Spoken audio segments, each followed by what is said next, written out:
आपन खोरिया बाहर हिमाचल पापा अवताणे दुल्हा दामाद लाल अवताणे शिवजी दामाद लाल आपन खोरिया बाहर हिमाचल पापा अवताणे शिवजी दामाद लाल अवतारे शिवजी दामाद लाल बैठे के मांगल शिवजी कुश के चटैया हो बैठे के मांगल शिवजी कुश के चटैया हो लड़ने के मांगे पर्वत पहाड़ लाल लड़ने के मांगे पर्वत पहाड़ लाल बियाहे के मांगले बेटी हो गौरा बेटी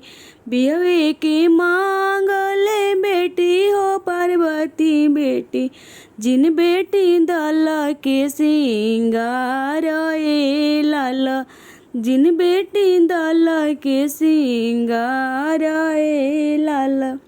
दोस्तों मेरे चैनल को लाइक एंड सब्सक्राइब कर दीजिए और मेरे गाने को शेयर कर दीजिए। Thank you.